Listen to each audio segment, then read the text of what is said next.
একটা সময় ছিল যখন ব্রিটিশ ভারতের জেলার নাম ছিল ময়মনসিংহ, কিন্তু কিভাবে এই বিশাল জেলা টুকরো টুকরো হয়ে গেল, কি ঘটেছিল সেই 1787 সালে? চলুন আজ আমরা ভ্রমণ করি সময়ের পথ ধরে সেই ময়মনসিংহ জেলার গৌরবময় ইতিহাসের কথা। মধ্যযুগে ষোড়শ শতাব্দীর দিকে বৃহত্তম ময়মনসিংহ ছিল ঈসা খানের অধীনে। পরবর্তীতে মুঘল আমলে এই অঞ্চল সোনারগাঁও সরকারি তাপে হাজারদী নামে পরিচিত।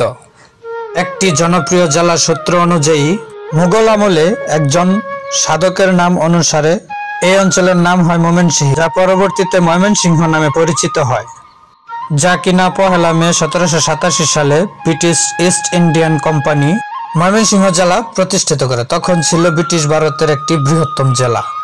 এর অন্তর্ভুক্ত ছিল বৃহত্তম ময়মনসিংহ অঞ্চল, টাঙ্গাইল, জামালপুর, কিশোরগঞ্জ, নেত্রকোনা, শেরপুর জেলার কিছু অংশ।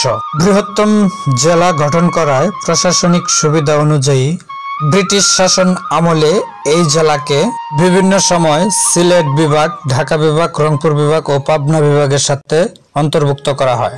1845 সালে জামালপুর, 1860 সালে কিশোরগঞ্জ, 1869 সালে টাঙ্গাইল, 1882 সালে নেত্রকোনা প্রতিষ্ঠিত হয়।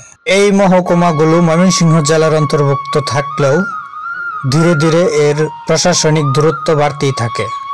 যেমন 1969-এ টাঙ্গাইল, 1978-এ জামালপুর, কিশোরগঞ্জ, নেত্রকোনা, শেরপুর পৃথক পৃথক জেলা হিসেবে প্রতিষ্ঠিত হয়। 1984 সালে পৃথক পৃথক জেলা হিসেবে প্রতিষ্ঠিত হয়। ময়মনসিংহের ভৌগোলিক অঞ্চলও বেশ গুরুত্বপূর্ণ, যেমন পুরাতন নদ ব্রহ্মপুত্র নদী। ময়মনসিংহ শুধু ইতিহাসে সমৃদ্ধ নয়, এর আছে শিক্ষা, সাহিত্য, সংস্কৃতি।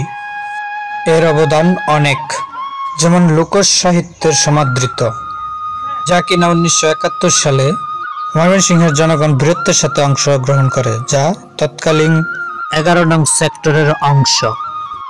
সময়ের পরিক্রমে ময়মনসিংহ জেলার সীমানা পরিবর্তন করা হয়েছে। 2015 সালে একটি স্বতন্ত্র বিভাগ হিসেবে অন্তর্ভুক্ত পায়।